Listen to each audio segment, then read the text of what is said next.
Hello दोस्तों, नमस्कार। मैं रत्नाकर सर आप सभी को टारगेट विद गुरुकुल चैनल में तहे दिल से स्वागत करता हूं। और आज हम लोग कह सकते हैं एक तरीके से नया अध्याय पढ़ने वाले हैं, क्लास 11th की केमिस्ट्री।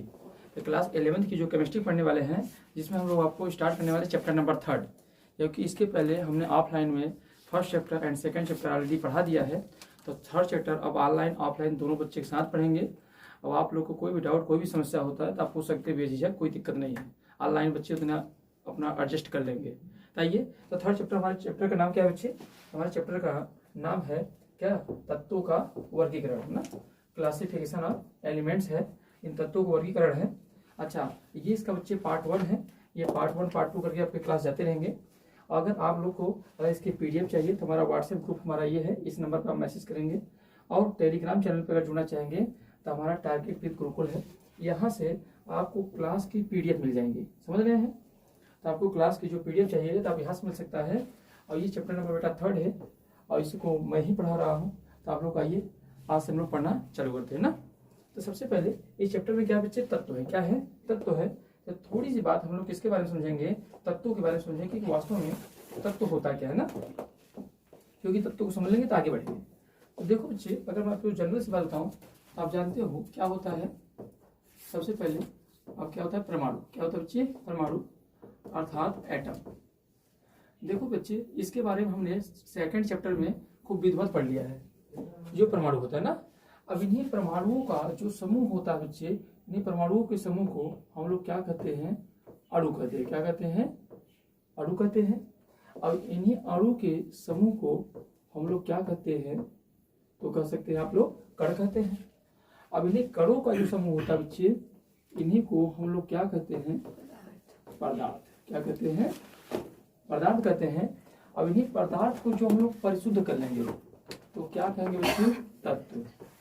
तो ध्यान देना है, ये कब होगा? जब इसे हम लोग क्या कर लेंगे? शुद्ध कर लेंगे। तो शुद्ध कर लेते हैं तो क्या कहते हैं बच्चे? तत्व। अब इन्हीं तत्वों को कितने भागों में बांटा गया है? 3 भागों में बांटा गया है।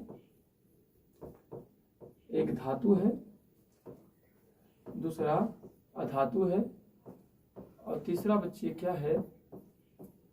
उपधातु है। क्या है? उपधातु है। तो आप कह सकते हो इनको कुल कितने भागों में बांटा गया है? कुल 3 भागों में बांटा गया है ना, धातु, अधातु और उपधातु। तो सबसे इम्पोर्टेंट चीज है, इन सभी बारे में हम पढ़े हैं। सबसे पहले हम लोग समझ लेते हैं इसमें। सबसे बड़ी बात है तत्व होता क्या है ना। तत्व कहते किसे बच्चे? फिर हम लोग अपने चैप्टर चलेंगे। तत्व, एलिमेंट्स। तो देखो जी, अगर मैं आपसे कहूं कि तत्व है क्या, तत्व कहते किसे हैं? तो तत्व हम बोल सकते हो, तत्व कुल मिला के एक ही प्रकार के परमाणुओं से मिले हुए पदार्थ, एक ही प्रकार के परमाणुओं से मिले हुए पदार्थ क्या कहलाता है? तत्व। तो ध्यान दीजिएगा, आप कह सकते हो एक ही प्रकार के परमाणुओं से मिला पदार्थ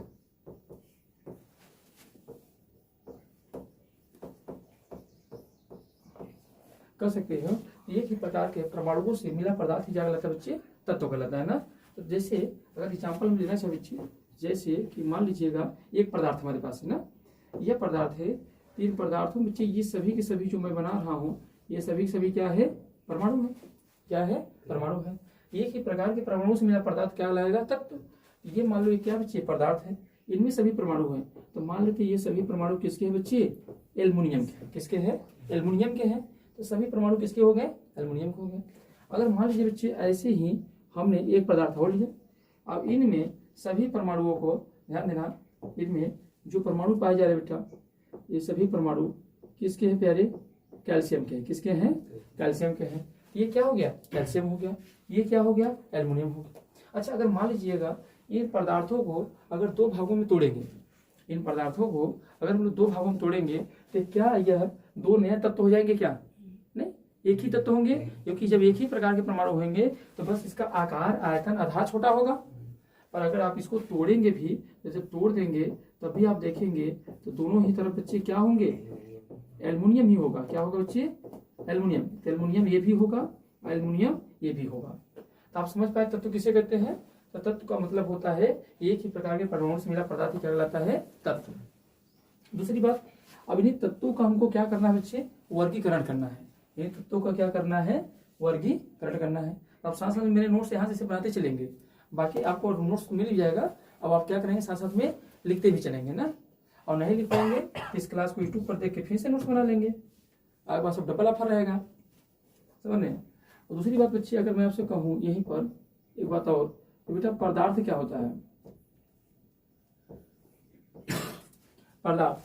अगर मैं आपसे कहूँ पदार्थ होता क्या है, तो आप बोल सकते बच्चे कि क्या, जिसके अंदर स्थान घेरता हो, क्या हो बच्चे, जो स्थान घेरता हो, अवरोध उत्पन्न करता हो, उसका कुछ न कुछ द्रव्यमान हो, उसका कुछ न कुछ क्या आयतन हो, तो हम उसे क्या कर सकते हैं बेटा, पदार्थ। तो पदार्थ किसे कहते हैं, जो क्या हो बेटा, जो स्थान घेरता हो, अवरोध उत्पन्न करे, जो स्थान घेरता हो और प्लस क्या बच्चे, अवरोध उत्पन्न करे। इसका कुछ न कुछ क्या होगा बच्चे, द्रव्यमान होगा, होगा नहीं होगा, कुछ न कुछ क्या होगा, इसका द्रव्यमान होगा। इसका कुछ न कुछ क्या होगा बच्चे, आकार होगा, कोई ना कोई आकार तो होगा। और प्लस क्या होगा बच्चे, इसका कुछ न कुछ क्या होगा, आयतन होगा। ये सभी चीजें अगर जिसके अंदर पाई जाएंगी तो उन्हीं को हम लोग क्या कहेंगे, पदार्थ कहेंगे। क्या कहेंगे, पदार्थ। तो बताओ इन्हीं बातें आपको समझ में आ गई। चलिए, तो इन्हीं बातें समझ में आ गई तो हम लोग अब आगे चलते हैं और आगे समझेंगे कि भैया कि तत्वों का वर्गीकरण करना आवश्यक क्यों है। सबसे पहले यही समझेंगे कि तत्वों का वर्गीकरण करें क्यों, क्योंकि आपको मैं जो भी पढ़ाऊंगा एकदम एनसीईआरटी पढ़ाऊंगा। अब एनसीईआरटी की जब पहले हेडिंग आप पढ़ेंगे ना, तो वहां लिखा होगा तत्वों का वर्गीकरण क्यों करें, या तत्वों का वर्गीकरण करना आवश्यक क्यों है। तो यहाँ से आप समझते चलेंगे, ठीक है। चलिए, तो आप लोग इसको नोट डाउन कर लीजिएगा, आगे पीडीएफ मिल जाएगा, क्लास ऑनलाइन भी देख के कर लेंगे। चलिए आगे बढ़ते आइए। तो सबसे पहले हेडिंग बनाएंगे आप लोग, तत्वों का वर्गीकरण क्यों आवश्यक है।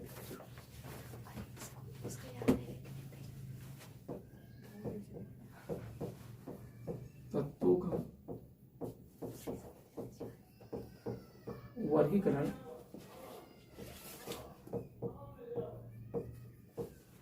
आवश्यक क्यों।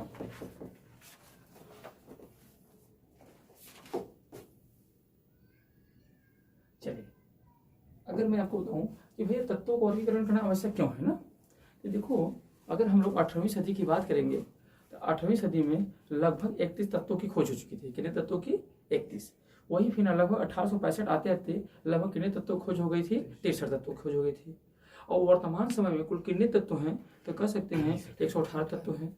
अब 118 तत्व अगर हैं तो इन 118 तत्वों को अलग अलग इनके गुणधर्म के बारे में पढ़ना, समझना, याद करके लंबे समय तक रखना हमारे लिए क्या होगा, मुश्किल होगा।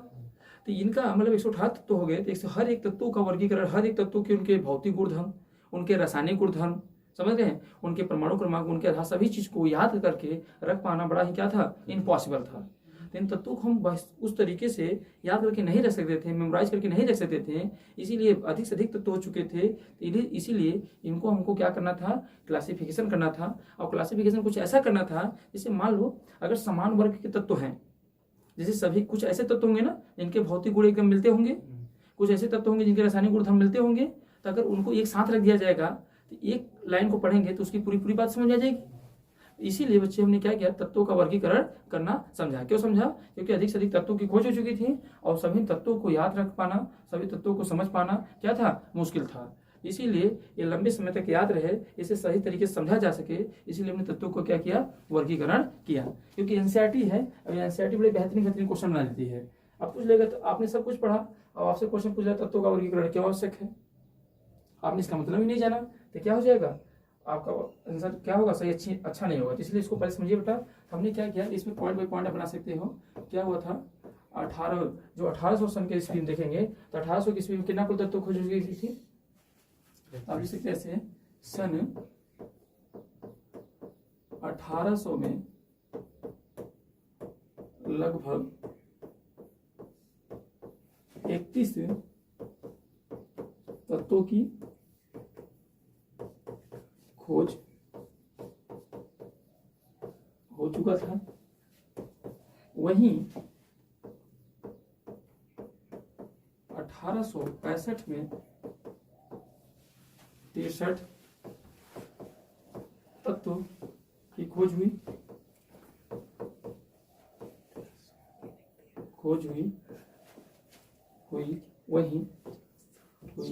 तथा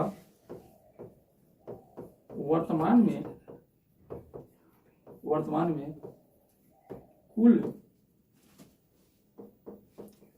118 तत्व हैं। वर्तमान में कुल कितने तत्व है बच्चे? 118 तत्व है। और 118 तत्व है तो इन सभी तत्वों को याद रख पाना क्या होगा? मुश्किल होगा ना। इन सभी तत्वों के भौतिक गुण, रासायनिक गुण को याद रख पाना क्या होगा? मुश्किल होगा। इसीलिए हमने इसको व्यवस्थित करने का प्रयास किया ना। इन सभी तत्वों के भौतिक एवं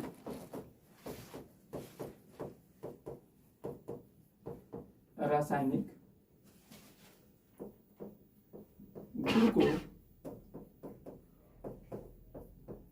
याद रख पाना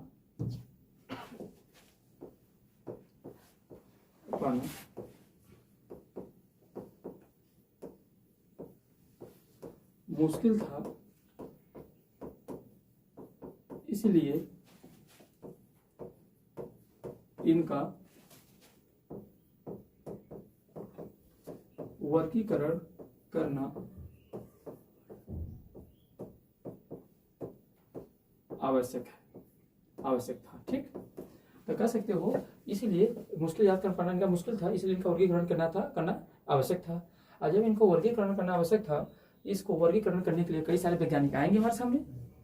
कह सकते हो कई सारे सिद्धांत आएंगे और सिद्धांतों के आधार पर हम इसका क्या करेंगे? क्लासिफिकेशन करेंगे, तत्वों का वर्गीकरण करेंगे ना। तो आप कह सकते हो कि भैया क्या होगा? तत्वों के वर्गीकरण के लिए निम्नलिखित वैज्ञानिकों क्या की संकल्पनाएं आएंगी ना।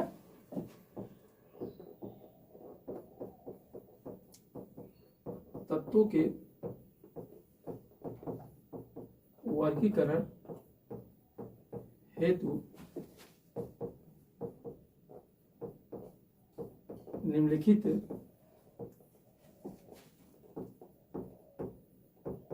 वैज्ञानिकों ने अपना विचार दिया ना।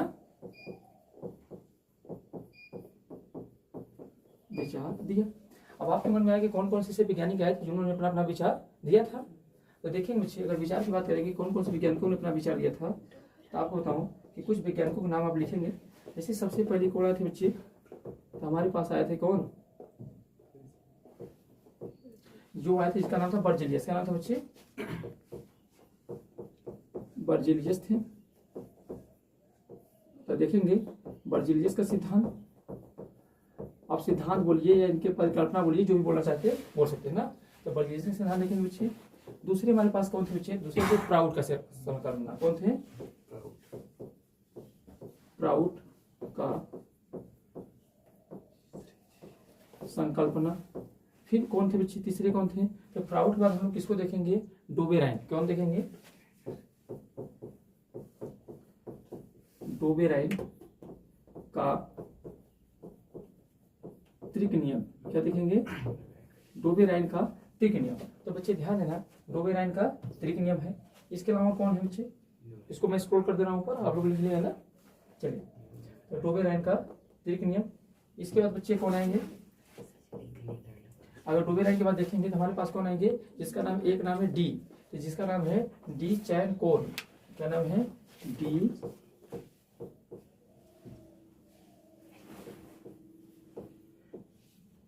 जिसका नाम है डी चैन कोई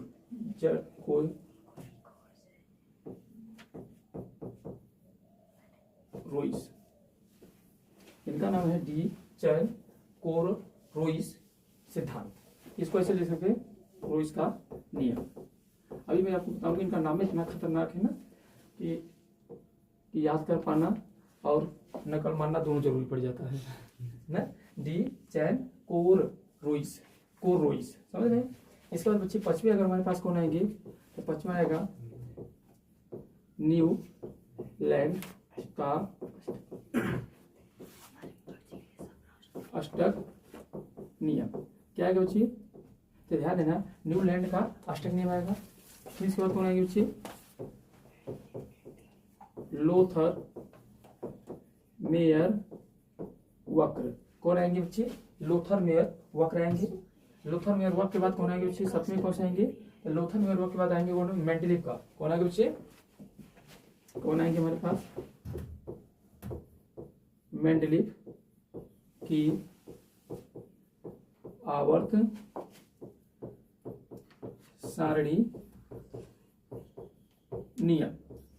और इसके बाद 8वें नंबर कौन आएंगे बच्चे, एक और आ जाएंगे मोजले। कौन आएंगे, मोजले का आधुनिक आवर्त सारणी का नियम। समझ रहे हैं। तो कुल मिला के अगर आपसे कहूं तो आप कुल इतने सिद्धांतों के बारे में क्या करने वाले हैं बच्चे, पढ़ने वाले हैं ना। देखिए तो आप ध्यान समझिए बच्चे, तो हम लोग किसको किसको पढ़ने वाले हैं, तो इसमें कुल इतने सिद्धांतों को पढ़ेंगे कि इन्होंने ये तत्वों के वर्गीकरण में ये सभी लोगों ने अपने अपने नियम को क्या किया था बच्चे, दिया था ना। तो कौन कौन थे बच्चे, एक तो बर्जेलियस का सिद्धांत था, फिर कौन था, प्राउड का संकल्पना थे, डुबेराइन का त्रिक नियम था, डी चैन कोररोइस का नियम था, और फिर न्यूलैंड का अष्टक नियम है, लोथर मेयर वक्र है, और उसके अलावा मेंडलीव के आवर्त सारणी नियम है, और मोजले का आधुनिक आवर्त सारणी नियम है ना। तो ये एक एक करके हम लोग क्या करते हैं, पढ़ते हैं, ठीक है। चलिए तो एक एक करके बढ़ते हैं। तो सबसे पहले डालेंगे बेटा बर्जेलियस का सिद्धांत। क्या डालेंगे, बर्जेलियस का सिद्धांत, ठीक है। यहाँ तक की बातें कंप्लीट है आप लोगों को। नोट डाउन जितना मौका मिला करें आप लोग साथ साथ में लिखे रह इसलिए क्योंकि लिखते रहेंगे, अपनी दोबारा अगर कहीं छूट गया है तो वीडियो के माध्यम से वहां से भी देख के आप नोट्स बना लीजिएगा, क्योंकि लिखने से क्या होता है, याद होता है। हाँ नहीं, लिखते रहा करिए आप लोग। चलिए आइए तो डालेंगे बेटा बर्जेलियस का सिद्धांत।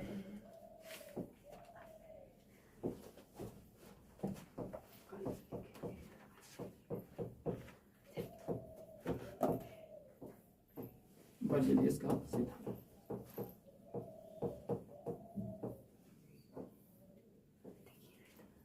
देखो बच्चे, अगर बर्जेलियस के सिद्धांत की बात करेंगे हम लोग तो आपको बताऊं कि देखो, जिस समय बर्जेलियस के सिद्धांत की बात करेंगे तो बर्जेलियस जिसमें तत्वों की खोज चल रही थी ना, जिसमें नए नए तत्व आ रहे थे ना, तो उसमें कोई नई संकल्पना नहीं जन्म ले पा रही थी। तो इन्होंने एक आया और अपना विचार प्रस्तुत किया कि जो तत्व होते हैं ना, ये तत्व 3 प्रकार के होते हैं। इन्होंने बताया कि कुछ तत्व कैसे होते हैं, धातु होते हैं, कुछ अधातु होते हैं, और कुछ क्या होते हैं, उपधातु है।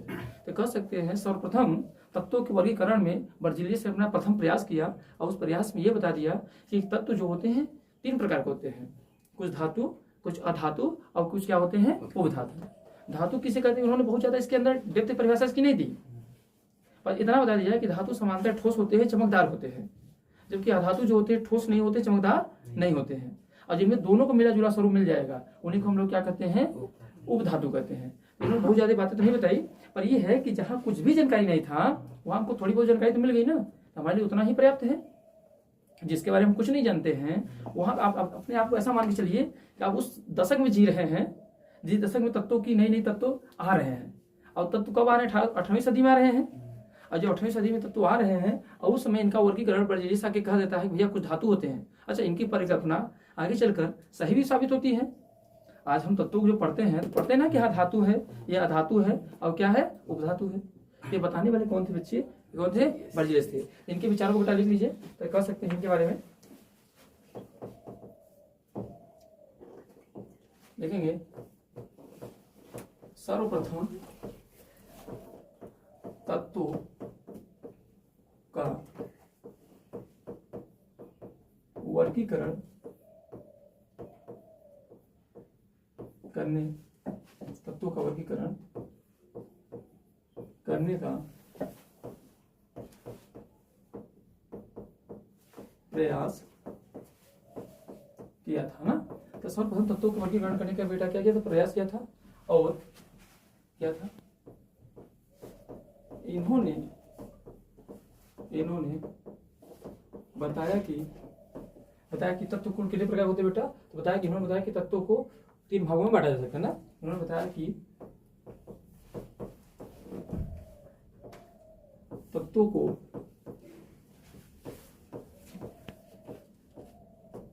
3 भागों में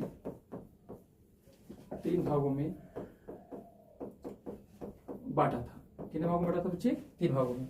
और कौन कौन से 3 भाग थे बच्चे, एक था उन्होंने बताया था क्या होता है बच्चे, धातु। दूसरा उन्होंने क्या बताया था बच्चे, अधातु। और तीसरा बताया था उपधातु। तो धातु को परिभाषा उन्होंने क्या दिया था, उपधातु परिभाषा क्या दिया था उन्होंने बच्चे। तो अगर आपको बताऊं उन्होंने धातु परिभाषा क्या दिया था, तो उन्होंने कहा था धातु किसे कहते हैं। तो कहा जो समांतर ठोस होते हैं, चमकदार होते हैं। क्या कहा, जो समांतर ठोस एवं चमकदार होते हैं। तो जो ठोस एवं चमकदार होते हैं उन्हें हमने क्या कहा, धातु कहा। वहीं जो ठोस एवं चमकदार नहीं होते हैं, तो जो ठोस और चमकदार नहीं होते हैं उन्हें हमने क्या कहा बच्चे, अधातु कहा। और वही उपधातु किसे कहा, कह सकते हो जिनमें दोनों गुण पाए जाते हों। जिसमें बच्चे दोनों गुण पाए जाते होंगे उन्हें हमने क्या कहा बच्चे, उपधातु। जैसे इसमें मतलब धातु वाला भी गुण मिल जाए, उपधातु वाला गुण मिल जाए। जैसे बहुत सारी बातें इन्होंने बता दी हैं। जैसे आप बताइए, इन्होंने कहा समांतर ठोस एवं चमकदार होते हैं, पर इन्होंने ये डिफाइन नहीं किया हीरा क्यों चमकता है, ग्रेफाइट क्यों चमकता है। जबकि हीरा, ग्रेफाइट, फ्लोरीन सभी के क्या है, अधातु हैं, फिर भी उनमें चमक पाया जा रहा है। समझ रहे हैं। और समांतर इन्होंने बताया ठोस होता है, पर पारा द्रवित अवस्था में क्यों होता है, नहीं समझा पाए। तो बहुत ज्यादा बातें नहीं समझा पाए, पर जहाँ कुछ भी नहीं जानकारी थी वहाँ इन्होंने इतनी जानकारी दे दिया कि तत्वों को सबसे पहले प्रयास किया वर्गीकरण करने का, और साथ ही बता दिया और सभी तत्वों को 3 भागों में क्या किया था बच्चे, इन्होंने बांट दिया था ना। तो कौन कौन से थे, धातु, अधातु और क्या थे बच्चे, उपधातु। चलो यहाँ तक की बात अगर क्लियर हो तो नोट डाउन कर लीजिए, फिर आगे बढ़े।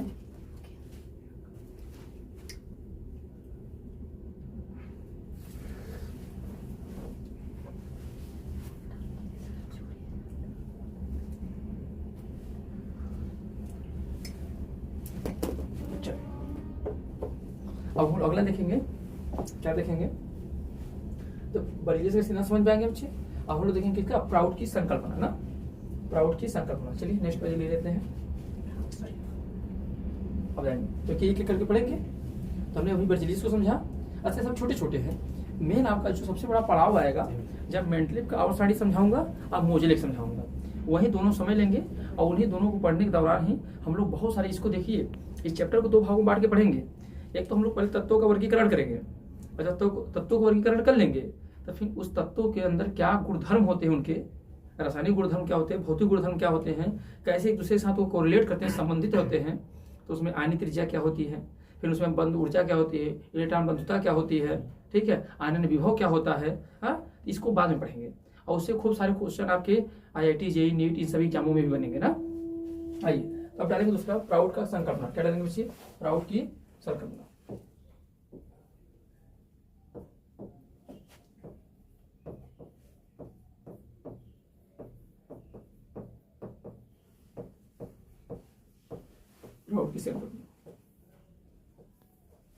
अब बच्चे, अब इन्होंने क्या बताया बच्चे, प्राउड साहब ने क्या बताया। तो देखो बच्चे, इन्होंने सबसे बड़ी पढ़े, इनके अनुसार इन्होंने कहा ना हाइड्रोजन सबसे हल्का तत्व है। क्या बच्चे, इन्होंने बताया कि हाइड्रोजन सबसे क्या है, हल्का तत्व है। और कहा गया कि इन हाइड्रोजन सबसे हल्का तत्व है, तो इसे सभी तत्वों की मूल इकाई मान लो। मूल इकाई मतलब प्रथम, मतलब मान लो कि इन्हीं हाइड्रोजन से सभी तत्वों का क्या हुआ है, निर्माण हुआ है। हाइड्रोजन को क्या मान लो, मूल इकाई मान लो, यही सबसे पहला तत्व है। और इन्हीं तत्वों से सभी तत्वों का क्या हुआ है, निर्माण हुआ है। तो ये तत्वों का जो भार होगा, ये जो परमाणु द्रव्यमान होगा ना, सभी तत्वों इसी के सरल गुणज में होंगे। सरल गुणज मतलब होता है, मतलब गुणज में होता है दुगुना। जैसे इसके ऊपर कोई तत्व आएगा तो मान लो उसका 2 गुना, 3 गुना, 4 गुना, 5 गुना, 6 गुना, 7 गुना, 8 गुना, मतलब इसके गुणज में होता हुआ चला जाएगा। पर इनका सिद्धांत फेल हो गया। बताओ, अगर सरल गुणज है तो वहां दशमलव की बात आनी चाहिए। पर वही क्लोरीन की बात करो तो क्लोरीन का परमाणु भार कितना होता है? 35.5 होता है। बताओ, जब ये 35.5 हो गया तो कहाँ सरल गुणज रह गया? सरल गुणज का मतलब होता है 1 गुना, 2 गुना, 3 गुना, 4 गुना, 5 गुना, 6 गुना, 10 गुना। उसके सीक्वेंसिंग सेम टू सेम रहे, पर ये दशमलव में कहाँ गया? तीनों ने शुरुआती समय में ये परिकल्पना दी, तो इसको भी जानना हमारे लिए क्या है, आवश्यक है। क्योंकि आप इसको लिख के रखे रहेंगे तो एक अच्छा खासा नोट्स भी तैयार हो जाएगा, अब आपको पढ़ने में मजा आ जाएगा। तो बच्चे क्या लिख सकते हैं? इनके अनुसार हाइड्रोजन सबसे क्या बच्चे? हल्का तत्व। इनके अनुसार हाइड्रोजन सबसे हल्का तत्व है। क्या बच्चे? इनके अनुसार हाइड्रोजन सबसे बच्चे क्या है? हल्का तत्व है। हल्का तत्व है। इन्होंने हल्का तत्व है, इन्होंने बताया कि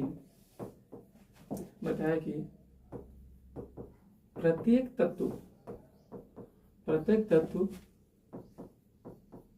हाइड्रोजन के परमाणु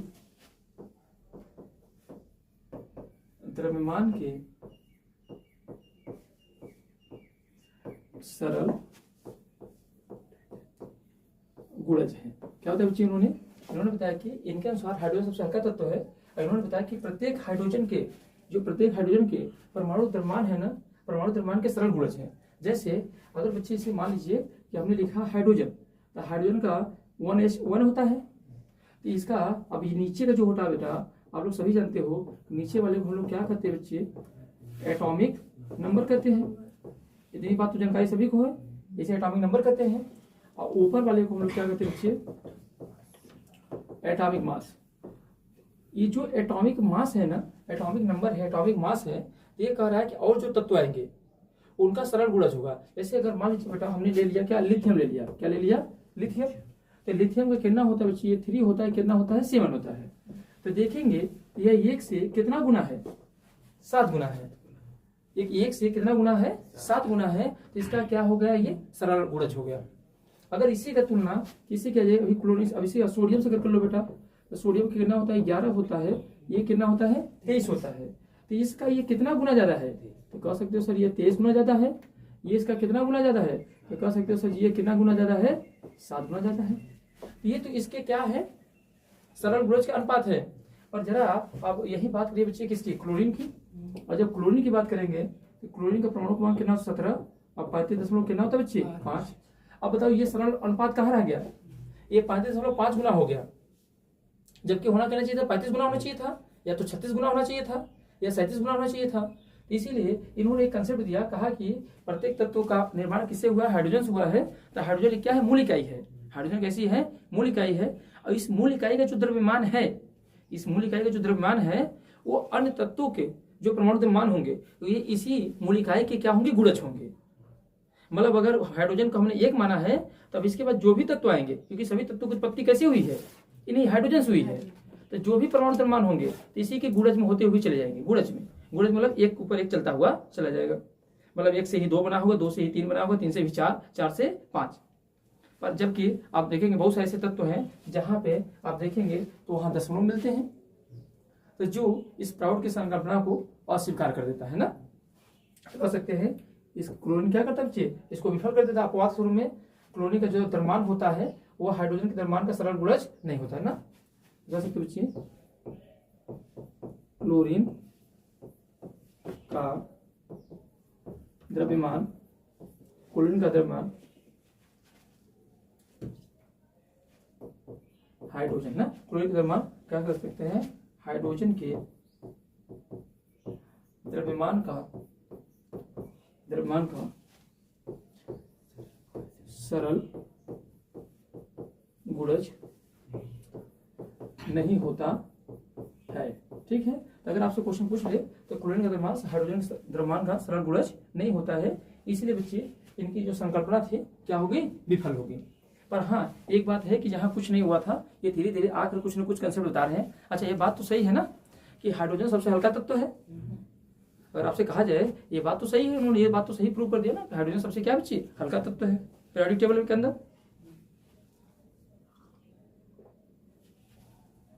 चलिए तो बात नोट डाउन कर लीजिए। अब बच्चे इसके बाद हम लोग किसको पढ़ेंगे, डोबेराइन का त्रिक नियम ना। और डोबेराइन का जो त्रिक नियम पढ़ेंगे उसे हम कब पढ़ाएंगे, अगली क्लास में, क्योंकि आप लोग के अब स्कूल जाने का टाइम हो गया है। तो कल से आप लोग अपने समय से रहेंगे जिससे कि क्लास प्रॉपर वे में पूरी तरीके से चल पाए। ठीक है, तो कल क्लास हम जब लेंगे तो कल डोबेराइन के त्रिक से पढ़ाएंगे और न्यूलैंड के अष्टक नियम से पढ़ाएंगे। तो इसको आगे हुई सीक्वेंस से पढ़ेंगे, क्योंकि 2 से 3 क्लास में जितने भी सिद्धांत मैंने आपको पढ़ाया है उसको क्या करेंगे, कंप्लीट कर लेंगे। ठीक है, तो मिलते हैं फिर अगली क्लास में, तब तक के लिए सभी को जय हिंद जय भारत।